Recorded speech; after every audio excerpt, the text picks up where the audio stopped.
ये कर्नाटका के सेट का पेपर है, लेकिन ये सेट हम हल नहीं कर रहे हैं, बल्कि उन सवालों के ज़रिए से हम डीप नॉलेज हासिल करने के, गहर मालूमात हासिल करने की कोशिश कर रहे हैं। तो कभी ये ना समझें कि पैटर्न हमें यूजीसी के मुताबिक नहीं मिल पा रही है, वो काम यहाँ नहीं किया जा रहा है, वो तो टेलीग्राम पे हम लोग करते ही हैं, वहाँ उसके मुताबिक सवालात आते हैं आपके सामने। ये इन 50 सवालात में अभी तक हम 42 सवालात देख चुके हैं। अब आगे हम लोग देखते हैं, ठीक है। जुल्फ़िकार भाई भी आ चुके हैं। तो लीजिए, ये सवाल है आपके सामने, सवाल नंबर 43। अरस्तु ने ट्रेजेडी की कितनी किस्में बताई हैं? ये पहला ही सवाल जो है, अरस्तु ने ट्रेजेडी की कितनी किस्में बताई हैं। चलिए, अच्छी बात है। तो इससे मुतालिक जो मुझे भी बात मालूम हुई, ट्रेजेडी की किस्में उन्होंने नहीं बल्कि अनासिर बताई हैं। 5 किस्में। कौन कौन सी 5 हैं? 5 कौन कौन सी किस्म है?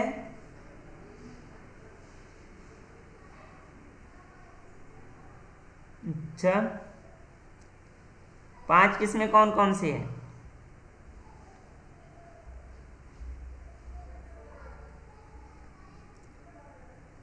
जी, 43 के सभी लगा रहे हैं सी। अच्छा, नहीं मालूम। तो मुझे जो इससे मिला है तलाश करने के बाद कि 6 है और वो 6 अनासिर हैं। ये ऊपर जो आपको दिखाई दे रहा है, ऊपर जो ये दिखाई दे रहा है वो उन्हीं की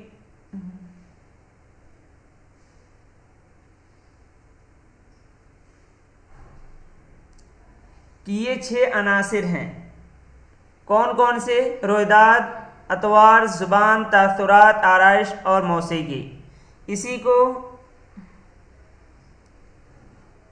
हाँ, ट्रेजेडी को ही, ट्रेजेडी का नाम ही अलमिया है। इसी को, ये जो ऊपर वाले जो टेक्स्ट आपको दिखाई दे रहे हैं वो तो है जमील जालबी की जो किताब है अरस्तु से इलियड तक, उसमें से है। और उसके नीचे जो है ये दूसरी जगह इसी को अलग अल्फाज में कहा गया है, कहानी, किरदार, अल्फाज, ख्याल, आराइश और महफिल। ऐसे ये ड्रामा की आमतौर पे जो आला ड्रामे होते हैं उसकी 2 किस्में हैं, ट्रेजेडी और कॉमेडी। ट्रेजेडी को उर्दू में क्या बोलते हैं?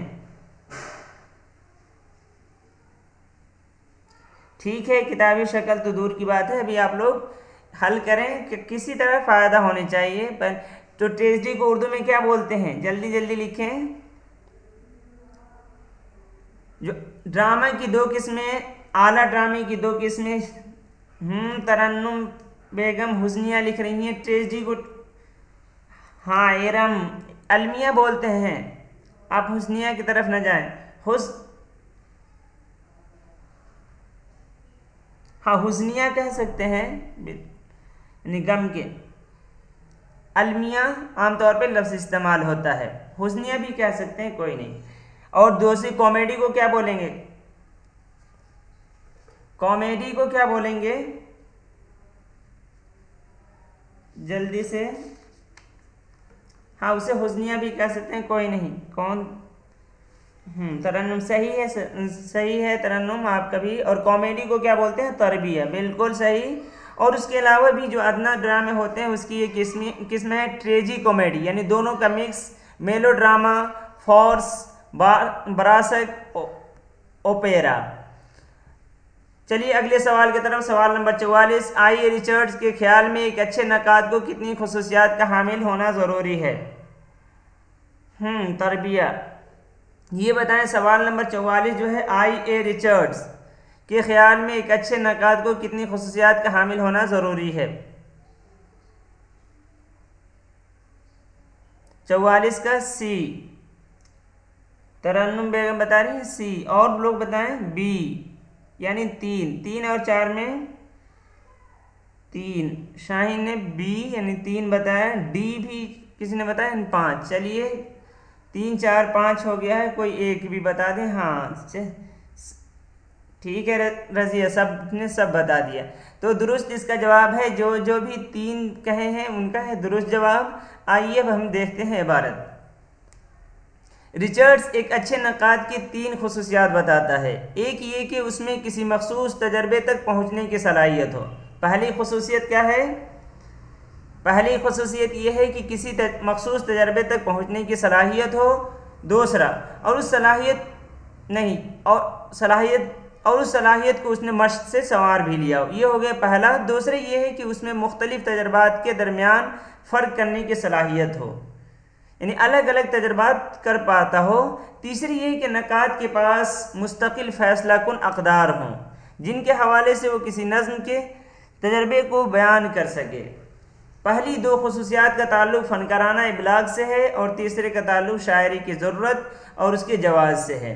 तो ये 3 हैं। पहला ये कि मखसूस तजर्बा कर सके और उसको अपने अंदर उतारा भी हो। दूसरा है कि तजर्बात के दरमियान फ़र्क कर पाता हो। और तीसरा ये कि उसके पास मुस्तकिल फ़ैसला कुन अक़दार हैं, उसूल हैं जिस पर वो अपनी चीज़ों को परखता हो। तो अब सब लोग लिखें 3-3। अब कोई 4, 2, 5 की तरफ न जाए, ठीक है। चलें अब अगले सवाल की तरफ चलते हैं। ये सवाल अपने सिलेबस में नहीं है, फिर भी देख लेते हैं, इसलिए कि आपका GIC का और भी कई एग्ज़ाम हैं, DSSB वगैरह में भी पूछा जा सकता है। बस ये गुजरते हुए इसको आप लोग देख लीजिए। सवाल नंबर 45 है, मसनवी सैफुल मुलूक व बदिउल जमाल में सैफुल मुलूक कहाँ का शहजादा है? 45 लिख कर जवाब दें। हाँ, अब 45 का जवाब दें। 45 की तरफ आइए। ईरान, मिस्र, अरब, यूनान, कहाँ का शहजादा है ये सैफुल मुलूक? कहिए सिलेबस में है नहीं तो हम क्यों जवाब दें? हाँ, बी। शाहीन किसका? ए जवाब दे रहे। हाँ जुल्फ़िकार भाई, मिस्र। तो ये जवाब है। जो लोग भी दिए हैं मिस्र, सभी दुरुस्त हैं माशाल्लाह। 100% जवाब सही है। चलें देखिए किस्सा, यानी सैफुल मुलूक बदिउल जमाल। ये किस्सा अल्फ लैला के फ़ारसी तर्जमे का एक मशहूर अफसाना है। इसमें मिस्र के शहजादा सैफुल मुलूक और अजिन्ना, ये याद रखने की ज़रूरत है, अजिन्ना की शहजादी बदिउल जमाल के हुस्न इश्क की दास्तान मज़कूर है। गवासी ने इस फ़ारसी नसर से दक्कनी नज़्म में तर्जमा किया है। एक अरसे के बाद अहद औरंगज़ेब आलमगीर में मिर्ज़ा बदी अस्फ़हानी ने शमशेर खां की फरमाइश पर इस किस्से को फ़ारसी में नज़्म किया और गुलदस्ते इश्क नाम रखा। गवासी की मसनवी 1290 में बम्बई की किसी मतबा से तबाह होकर शाये हो चुकी है, जिसके नुस्खे अब कामयाब हैं। चले अगले सवाल की तरफ। यह सवाल बहुत ही मशहूर है और पूछा जा चुका है कई बार। ये सवाल का जवाब तो आपको मालूम ही होगा, लेकिन जो सनाते हैं जिसके लिए आज बहुत सारे साथी आए हुए भी हैं नए, उसको समझेंगे। और उसे तो प्यासी जो थी सिपाहे खुदा 3 रात की, साहिल से सर पटकती थी मौजे फरात की। हाँ 46 का। यहाँ देखिए ये हुस्ने तहलील लिख दिए हैं, तहलील नहीं तालील है, ताके बाद हाँ। ये जो है ये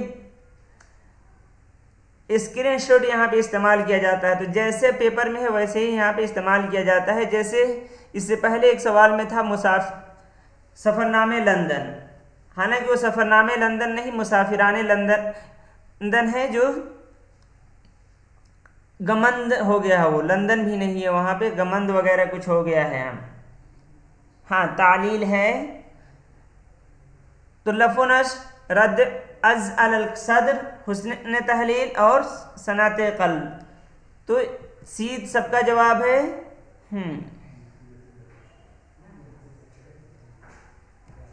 आइए अब देखते हैं ये है क्या हुस्न तालील। तो ये लफ्ज़ जो है ये खुद ही बता रहा है। हुस्न के माना है खूबसूरती, यानी अच्छा। तालील इल्लत से है वजह बयान करना, तालील इल्लत बयान करना, वजह बयान करना। तो हुस्न तालील कोई अच्छी वजह बयान करना, किसी चीज़ की इल्लत बयान करना जो दर हकीकत इल्लत ना हो। हुस्न तालील दर हकीकत वो सिफत जिसमें शायर या मुसन्निफ ऐसी चीज़ को किसी चीज़ की इल्लत फ़र्ज करता है जो दर हकीकत उसकी इल्लत नहीं होती है। मसलन फूल के खिलने की वजह ये बयान करना कि वो बुलबुल के नगमे संजी पर खुश हो रहा है, यह खुशी में हंस रहा है। अब आइए इस शेर की तरफ देख लेते हैं। प्यासी जो थी सिपाहे खुदा 3 रात की, साहिल से सर पटकती थी मौजे फुरात की। तो ये देखिए फुरात की मौजों का तेज होना, जिसे ये कह रहे हैं साहिल पे सर पटकना, और इसकी इल्लत बता रहे हैं कि क्यों उसमें वो लहर थी, वो क्यों थी, इस वजह से कि जो इमाम हुसैन रज़ियल्लाहु ताला के जो सिपाही थे वो प्यासे थे। तो हालांकि उसके चलने की कोई और वजह है, लेकिन उसकी इल्लत बयान की जा रही है कि इनका प्यासा होना, और ये इल्लत जो बयान की वो अच्छी इल्लत है, इसलिए इसको बोलते हैं हुस्ने तालील। साफ नहीं दिख रहा है, रेजुलेशन बढ़ा लें अगर साफ नहीं दिख रहा है। सभी को साफ नहीं दिख रहा है या किसी एक के साथ मसला है?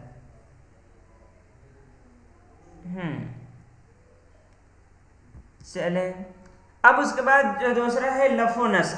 लफ और नश्र, लफ के माना है लपेटने के और नश्र के माना है फैलाना, यानी किसी चीज को फैलाइए उसके बाद लपेटिए। तो जैसे आप मिसाल ले लीजिए, चटाई जैसे फैलाया जाता है फिर उसे मोड़ लेते हैं, तो वही है। साफ दिख रहा है ना जुल्फ़िकार भाई? तो लफ व नश्र का मतलब यही है कि किसी चीज को फैलाने के बाद लपेट देना। अब ये 2 किस्मों की होती है, एक को मुरत्तब बोलते हैं और एक को गैर मुरत्तब। जब इस तौर पे बात की गई हो कि जिस तरह पे फैलाया गया है उसी तरह अगर लपेटा जा रहा है तो उसको बोलेंगे लफ नश्र मुरत्तब। जैसे देखिए ये शेर, जिसकी चमक है पैदा जिसकी महक हुएदा, शबनम के मोतियों में फूलों के पैरहन में। तो देखिए ऊपर वाले पहले मिसरे में चमक, उसके बाद महक है, और उसी के एतबार से नीचे ला रहे हैं मोती और फूल। तो मोती में क्या होता है? चमक, और फूल में महक होता है। तो उस जैसे ऊपर वाले पहले मिसरे में चमक और महक है, उसी तरह दूसरे मिसरे में मोती और फूल है। दर्ज वाला शेर के पहले मिसरे में चमक और फिर महक का जिक्र है, दूसरे मिसरे में उसी तरतीब के साथ पहले मोतियों बाद में फूलों का जिक्र है, क्योंकि चमक मोतियों और महक फूलों में होती है। ये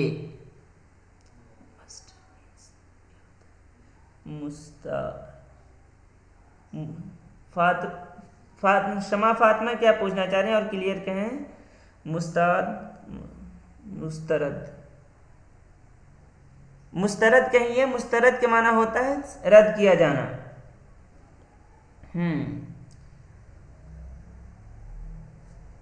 उसके बाद अब दूसरे में आइए लफ व नश्र गैर मुरत्तब। अगर तरतीब मुख्तलिफ हो तो लफ व नश्र गैर मुरत्तब कहते हैं। एक सब आग एक सब पानी, दीदा व दिल आज़ाब है दोनों। तो इसमें देखिए आग फिर पानी का जिक्र है, जबकि आगे ला रहे हैं तो दीदा और दिल। तो दीदा यानी आग का ताल्लुक किससे है? पानी से है, और दिल का ताल्लुक आग से है। तो यहाँ पे पलट दिए हैं, तो इसको बोलते हैं गैर मुरत्तब। मुस्तरद की मीनिंग है, मुस्तरद कहीं आया है क्या? मुस्तरद के माना आता है रद्द कर देना किसी चीज को, कैंसिल जिसे बोलते हैं। जैसे आपकी टिकट कैंसिल हो जाती है तो उसी को बोलते हैं मुस्तरद हो गया। चलिए, तरतीब मुख्तलिफ है। आग और पानी की मुनासबत से तरतीब दिल व दीदा होनी चाहिए थी, यानी पहले दिल फिर दीदा लाते हैं। तीसरी एक इसकी किस्म होती है लफ व नश्र माकूस।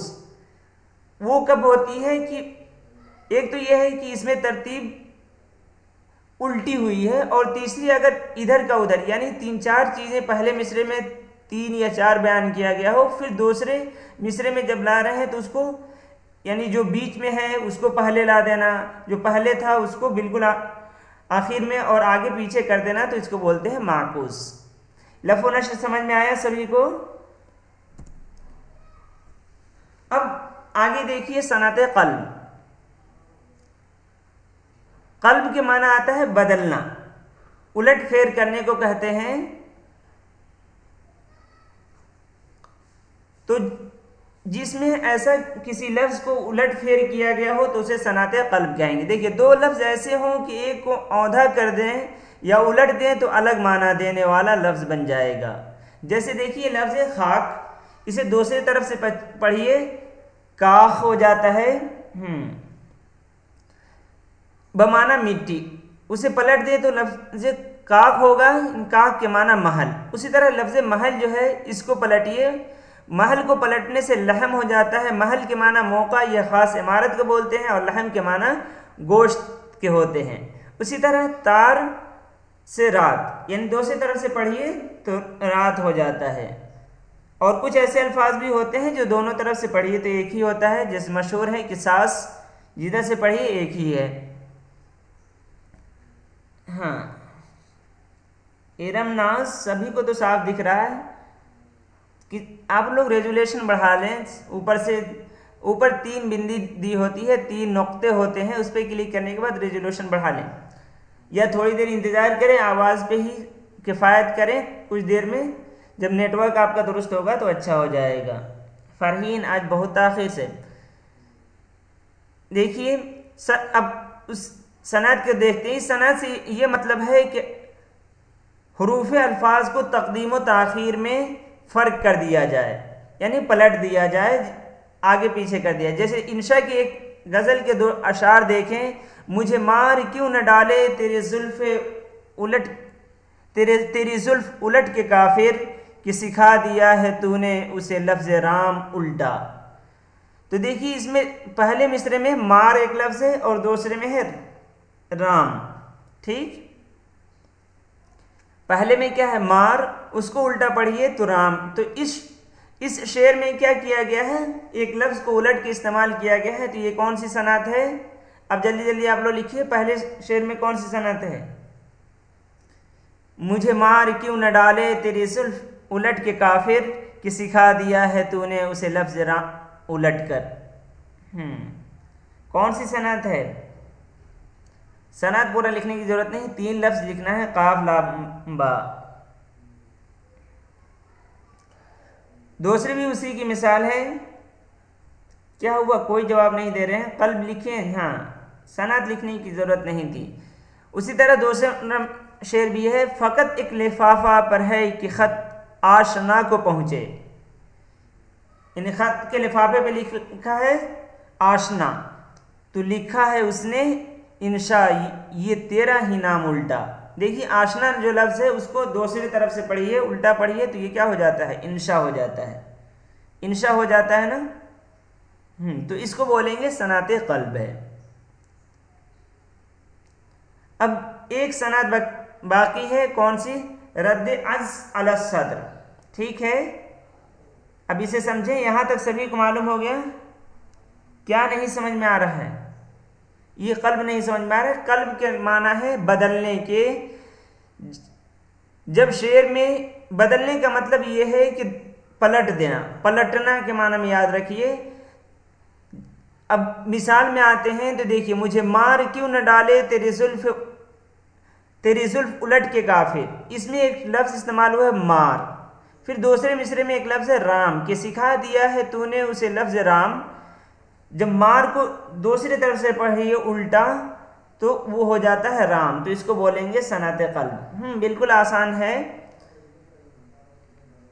चलिए अब्दुर्रहमान भाई, अब आइए इसको समझने से पहले थोड़ा सा और इन चीज़ों को देख लीजिए, फिर हम देखेंगे। उस सनद को समझने से पहले ये देखिए, बहर मुतकारिब सभी जानते हैं। बहर मुतकारिब के लिए क्या रुकन है? समझ में आ गया। चलिए, बहर मुतकारिब के लिए रुकन क्या है? रुकन, हाँ, बहर मुतकारिब तो जानते हैं। बहर हज़ज़, बहर मुतकारिब, बहर रमल, बहर मुतकारिब फ़ऊलन। हाँ, आसिफ अली, हाँ, तो हाँ, ईजी था फरहीन। अब ये देखिए, बस ये रद असल ये है, अगला वाला जो आप लोगों को समझना है थोड़ा सा। ये इस्तिआरा, मजाज, मुरसल, किनाया, ये तीनों चलिए अगले क्लास में अगर इसमें कोई ऐसा सवाल आएगा तो समझा देंगे। जहाँ इस्तिआरे की बहस आई थी, शायद आप नहीं थी, पिछले वीडियो में देखें। हाँ, फ़ाउलुन है। अब देखिए मुसम्मन कहेंगे कि ये भी मैं पहले वीडियो में बता चुका हूँ आप लोगों को। मुसम्मन बोलते हैं कि ये रुकन यानी फ़ाउलुन जो है पूरे शेर में 4 और 4 8 बार, यानी पहले मिसरे में 4 बार और दूसरे मिसरे में 4 बार इस्तेमाल हो जाए तो मुसम्मन 8 के माना में होता है। तो 8 बार रुकन का इस्तेमाल को बोलते हैं मुसम्मन। तो मुतकारिब का जो फ़ाउलुन है उस रुकन को अगर दोनों मिसरे में यानी एक शेर में 8 बार इस्तेमाल करें तो मुसम्मन बोलेंगे। और अगर पूरा पूरा उसमें से कोई कहीं तोड़े नहीं, आमतौर पे कहीं वाव हज़फ कर देते हैं, कहीं नून हज़फ कर देते हैं, तो उसको अलग बोलते हैं। लेकिन अगर पूरा पूरा हो तो उसको बोलते हैं मुसालिम। तो बहरे मुतकारिब मुसम्मन सालिम आप लोग सुने होंगे। उसकी एक मिसाल देखिए, जैसे ये मशहूर शेर है, ज़मीने चमन गुल खिलाती है क्या क्या, बदलता है रंग आसमां कैसे कैसे। हाँ, मुसम्मन 8 के माना में होता है। तो ये इस शेर की तख्ती देखिए, ज़मीने ज़मीने फ़ाउलुन के वज़न पे। ये कभी आप लोग इसमें मत देखिएगा कि फ़ाउलुन में जहाँ पेश है तो वहाँ पेश होना चाहिए, पेश की बात नहीं होती है। हाँ, ये है कि उस पर ज़बर ज़ेर कुछ न कुछ होनी चाहिए। यानी जहाँ साकिन है, जज़्म है, वहाँ जज़्म होने चाहिए, और जहाँ हरकत है ज़बर ज़ेर पेश, वहाँ हरकत होनी चाहिए। तो देखिए, ज़मी फ़ाउलुन ने, यानी एक हो गया, फिर दूसरा चमन गुल, तो च फ मन उ गुल लुन, फिर खिलाती, खिलाती में जो दो चश्मी हा वगैरह है तो उसको हटा दिया जाता है, किलाती फ़ाउलुन, बैठ गया। उसके बाद है क्या क्या, तो इसमें जो बड़ी या है मारूफ उसे हज़फ कर देते हैं, तो है यानी फ़ाउलुन का हा का उलुन। ठीक, इतना समझ में आया। उसी तरह दूसरे में भी है, बदलता में फ़ाउलुन है रंगा, ये रंग आसमां जो है इसका अलिफ इसमें ले लिया गया है वज़न बैठाने के लिए। फिर सामा, नून गुन्ना हज़फ कर दिया जाता है, और कैसे का काफ और या ले लिया गया है। ठीक, और उसके बाद स कैसे ये एक वज़न हो गया है। ठीक, अब इसमें क्या है, 4 रुकन दोनों में इस्तेमाल है। 4 रुकन इस्तेमाल है या नहीं, सभी बोलिए। 4 रुकन है दोनों मिसरे में, यानी पहले में भी 4 फ़ाउलुन फ़ाउलुन फ़ाउलुन है, और दूसरे में भी है। ठीक है, 4। हाँ, ठीक है। अब इसमें जो पहला रुकन होता है, इन उस पे जो होगा उसको बोलते हैं सदर। यानी मिसरे का जो पहला रुकन होगा, पहले मिसरे का जो पहले रुकन के वज़न पे होगा उसको बोलते हैं सदर, और जो आखिर में होगा उसको बोलेंगे उरूज। और बीच वाले जो दो हैं उनको हर्ष बोलेंगे। तो ये नाम आप याद रखिए। क्या नाम याद रखना है कि पहला जो रुकन होता है उसको सदर, और बीच वाले 2 रुकन को हर्ष बोलते हैं, और तीसरा जो चौथा है पहले मिसरे का उसको उरूज बोलते हैं। ठीक, और वही जब दूसरे मिसरे में आते हैं तो पहला रुकन जो हो जाता है वो इब्तिदा, और आखिरी जो रुकन है उसको अज्ज या ज़र बोलते हैं, और बीच के जो 2 रुकन है उसको हर्ष बोलते हैं।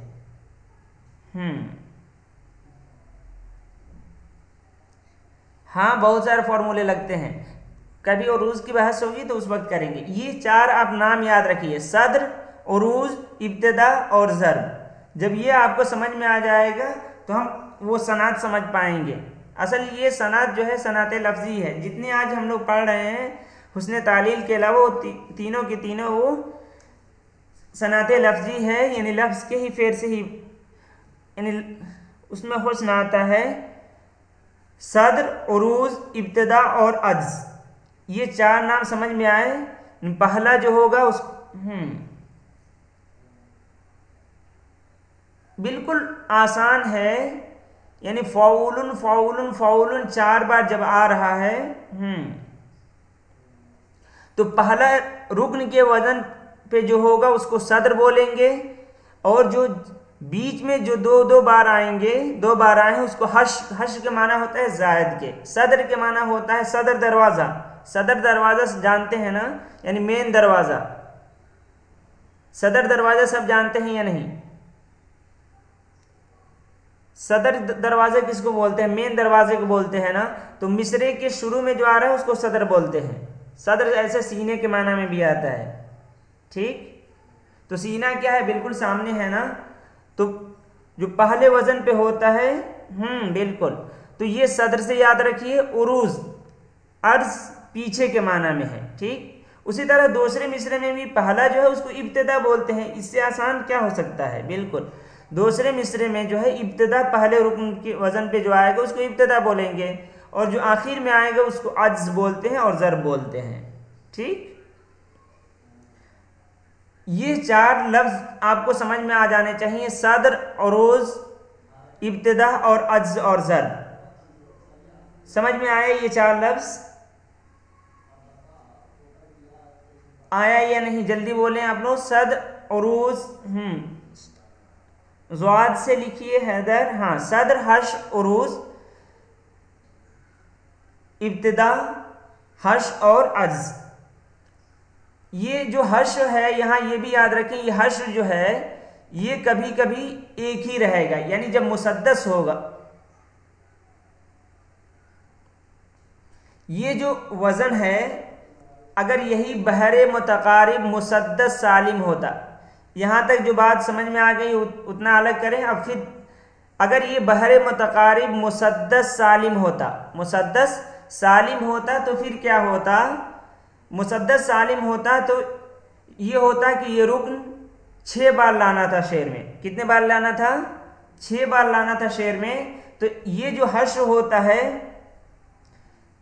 जो हर्ष होता है एक हज़फ कर देते हैं तो फिर एक हर्ष रह जाता है, यानी सदर, हर्ष और उसके बाद उरूज।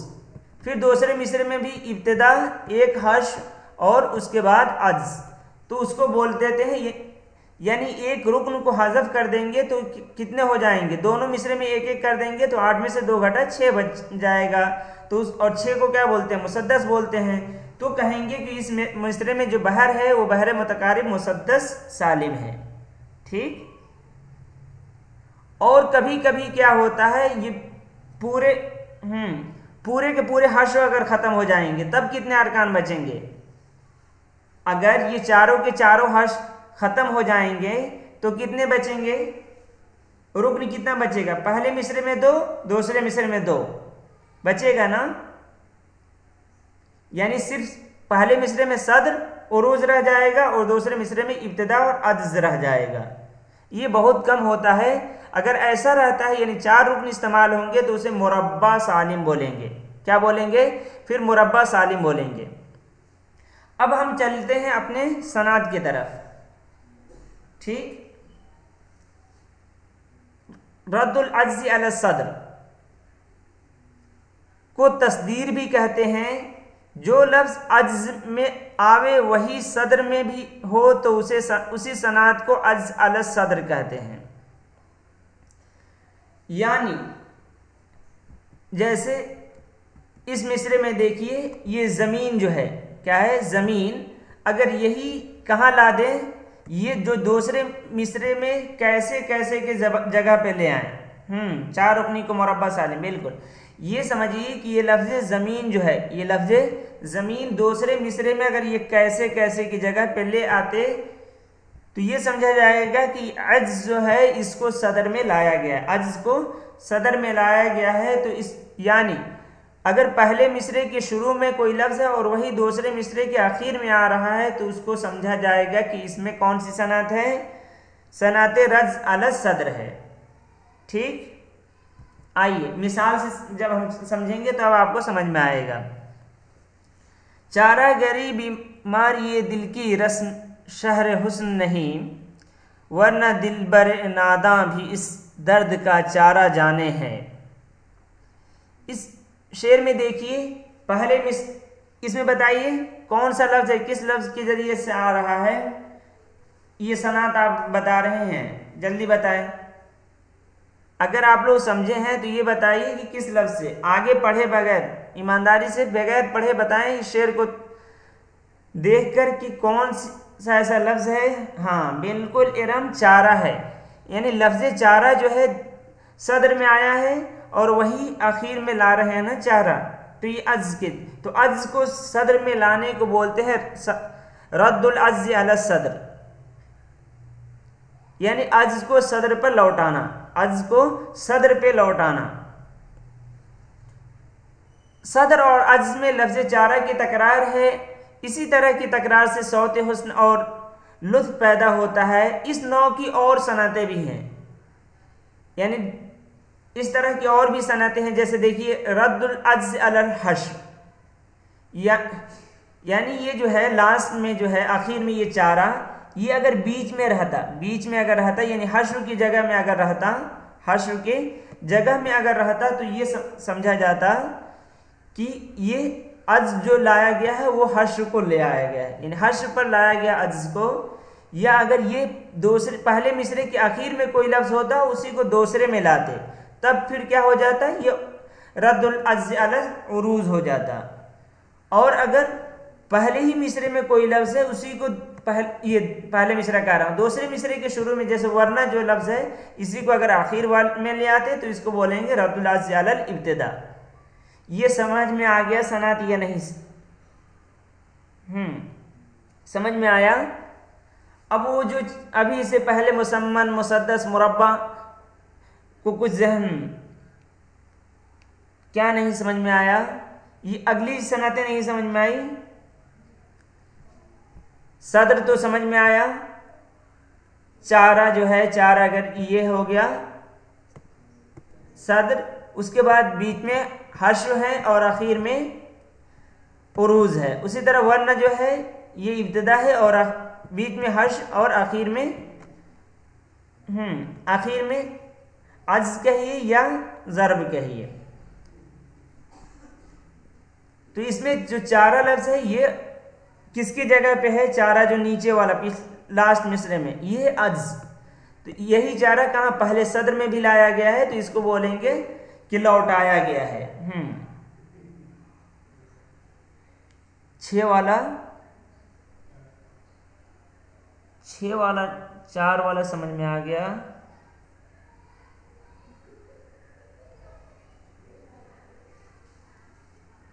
छः 4 आप लोग क्या कह रहे हैं? कोई शेर लेकर समझाएं सर। अब यहाँ ये तो है ना चारागर वाला शेर, हाँ रद्दुल अज्ज। अच्छा ये सब सनाते आप लोग समझना चाह रहे हैं, ठीक है। कभी इसको भी हर एक को अलग अलग शेर में समझा देंगे, ठीक है। अगली क्लास में मैं कोशिश करूँगा कि उसको आप लोगों को हर एक की मिसाल समझा दूँ। ये कहना चाह रहे हैं, ये मुसम्मन हम लोग कहे थे कि मुसम्मन में क्या होता है, 4 रुकन दोनों मिसरे में होता है, यानी सदर 2 हर्ष और उरूज होता है। तो अगर ये सवाल हो जाए कि मुसम्मन में कितने हर्ष होते हैं, मुसम्मन के एक मिसरे में 2 और दोनों में 4 हर्ष होते हैं। मुसद्दस में कितने होते हैं? 2 हर्ष होते हैं। और मुरब्बा में, अच्छा मुरब्बा में ये गलत हो गया है, हर्ष नहीं होगा। ये आप लोग PDF में सही कर लेंगे, ये गलत है। मुरब्बा में हर्ष नहीं होगा, ये कॉपी पेस्ट की वजह से ऐसा हो गया है। यानी इसमें सदर, अरोज, इब्तिदा और अज्ज ही रहेगा, शायद इसकी वजह से आप लोगों को परेशानी हो गई। ये हर्ष यहाँ नहीं है। अब क्लियर है, अब तो किसी को एतराज़ नहीं है। ये हर्ष जो है ये नहीं होगा, सदर, अरोज, इब्तिदा और अज्ज है। ये मैं देखा नहीं था इसलिए। हाँ चलें अब आगे चलें, यहाँ तक समझ में आ गया सबको समझ में आ गया ना? चलिए अगले सवाल की तरफ। सवाल नंबर 47, हम पे मुश्तरका है एहसान गम उल्फत के, इतने एहसान के गंवाऊँ तो गिनाऊँ तो गिनवा न सकूँ। हम पे मुश्तरका है एहसान गम उल्फत के, इतने एहसान की गिनवाऊँ तो गिनवा न सकूँ। चलें इसका जवाब दें, किसका है ये? फैज़, मजाज, कैफी, आज़मी, अली सरदार जाफरी। हाँ सर, 7.5 पे ही है अरशद भाई। अच्छा, आपको मालूम नहीं हो सका था अरशद भाई? बहुत, हाँ गूगल पे तो आप आते थे, गूगल मीट पे। ये इसका जवाब दें 47 का। क्या दे रहे हैं आप लोग? दाल ए फैज़, किसने दिया? तरन्नुम बेग। कैफी आज़मी नहीं है, अपने से निसाब से मुताल्लिक है, कैफी का नहीं है, ये फैज़ का ही शेर है। हम पे मुश्तरका है एहसान कम उल्फत के, इतने एहसान की गिनवाऊँ तो गिनवा न सकूँ। चलिए अगला सवाल बिल्कुल आसान है, इसमें बिल्कुल जल्दी जल्दी चलेंगे। उर्दू की मकबूल तमसीली दास्तान सबरस को दरियाफ्त करने का सहरा किसके सर है? 48 का तो किसी को गलत नहीं होना चाहिए, बिल्कुल भी नहीं। गलत ना करने के चक्कर में लिखेंगे नहीं क्या आप लोग? 48 का लिखिए। जुल्फ़िकार ज़ैब, किसका ये बता रहे हैं? पिछले का, फैज़ का। हाँ बिल्कुल, हाँ हाशमी फातिमा, हाँ बिल्कुल। हाँ तरन्नुम बेगम आपका बिल्कुल सही था, फैज़ था, मैं देखा था। हाँ मौली अब्दुल हक, मौली अब्दुल हक।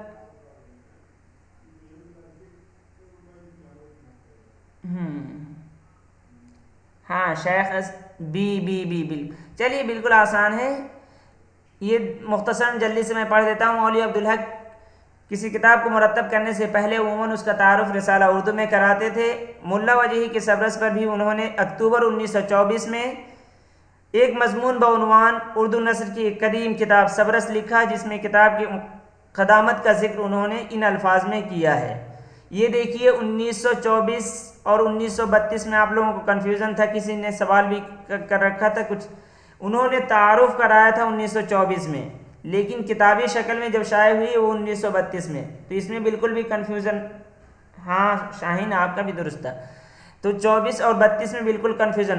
तारुफ कराए हैं 1924 में, तारुफ जहाँ लिखा हो, और इशाअत तो 1932 में। क्या लिखे? अब तक उर्दू नस्र की पहली किताब फजली से मंसूब की जाती थी और उसको करबल कथा उर्दू नस्र की पहली किताब समझी जाती थी, लेकिन हाल ही में मालूम हुआ कि फजली से कहीं पहले नस्र में बहुत सी किताबें लिखी गई थी, मगर पर्दे इख्फा में थी, यानी छुपी हुई थी। इख्फा छुपा होना। तहकीक व जस्तजू ने अब उन्हें गुमनामी से निकाला है। उन्हीं में एक काबिल कदर किताब सबरस है।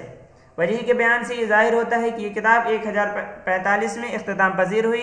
ये किताब 1932 में अंजुमन उर्दू औरंगाबाद से शाये हुई।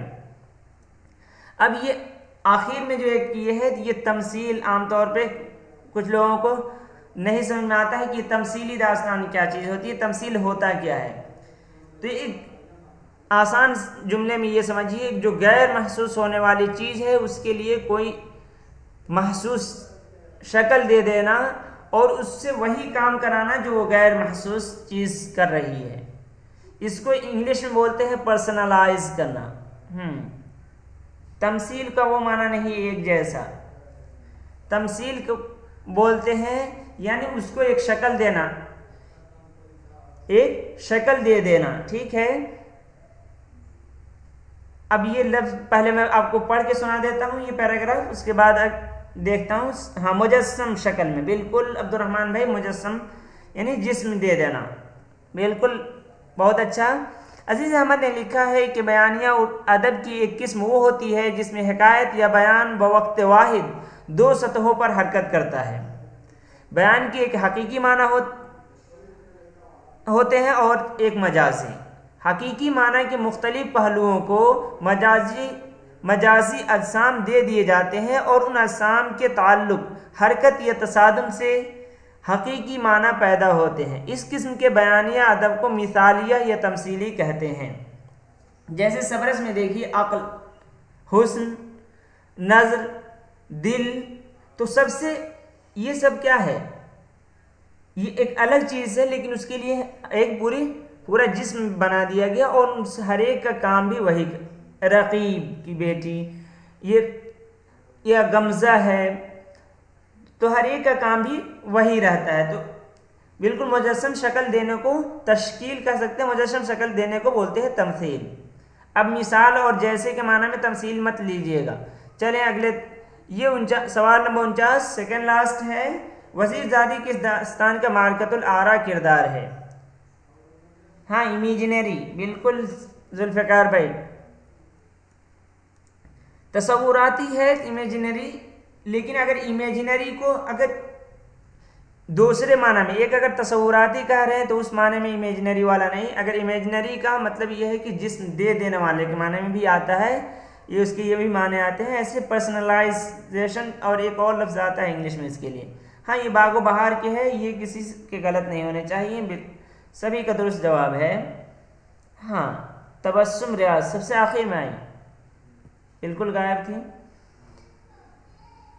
चलिए, बागो बहार ये किसकी वजीर के एलेगोरी का लफ्ज, ये किसके वजीर की बेटी रहती है? एलेगोरी का ही लफ्ज इस्तेमाल होता।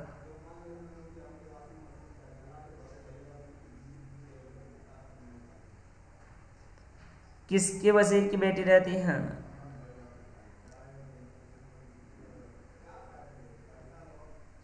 एक सेकेंड,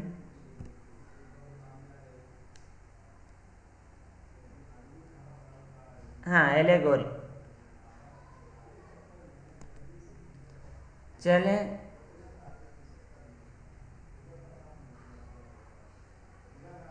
बागो बहार में आज़ाद बख्त की वजीर की बेटी रहती है, बिल्कुल। और इसकी शादी किससे होती है? शेख अजीज। शादी किससे होती है? एरम, हाँ, सादिक गाजी। आप इतनी ताख़ीर से आए या पहले से थी, मैं देखा नहीं। शादी किससे होती है ये बताएं आप लोग।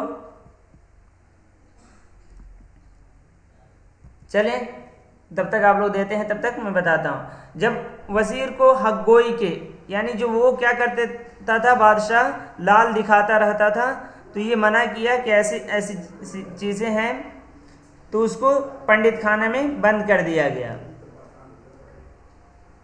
और 1 साल की मुद्दत दी गई कि उसे सही करार दिया जाए। हाँ, सकपरस्त से होता है, ख्वाजा सकपरस्त जो ख्वाजा रहता है। जब वज़ीर को हक गोई के जुर्म में पंडित खाने में कैद कर दिया जाता है, तो उसकी बीवी अपनी बेटी को 2 हत्तर मार कर कहती है, काश तेरे बदले खुदा अंधा बेटा देता तो मेरा कलेजा ठंडा होता और बाप का रफ़ीक होता।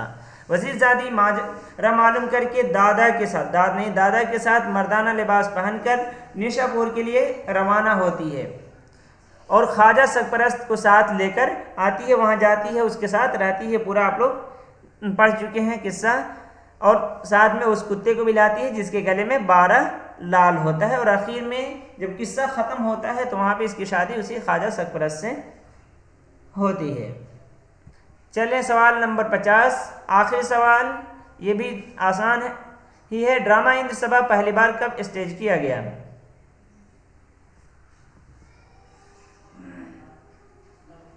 हाँ, चलें, 1857, 1854, 1860, 1855। उर्दू में लिखा हुआ है, ऐसे ही है वहाँ पे लिखा हुआ। ये तो पढ़ने तो आता है, बाज़ लोग उर्दू वाले भी उर्दू नहीं समझ पाते हैं। हाँ, 1854 बिल्कुल दुरुस्त जवाब सभी का। सन्न तहरीर जो है लिखा गया 1852 में, स्टेज किया गया 1854 में और उसके बाद इशाअत हुई है 1855 में। चलें, आज के लिए इतना ही। कल संडे है तो छुट्टी रहेगी, फिर परसों इंशाअल्लाह मोमिन खान मोमिन के बारे में पढ़ेंगे तफसीली, ठीक है। जामिया इस्लामिया, ये जुल्फ़िकार भाई आगरा बाज़ार नहीं है, जामिया मिल्ला इस्लामिया कहाँ कह रहे हैं, वाजिद अली शाह का ज़माना है। चलें, आज के लिए इतना ही, ठीक है, अल्लाह हाफिज़।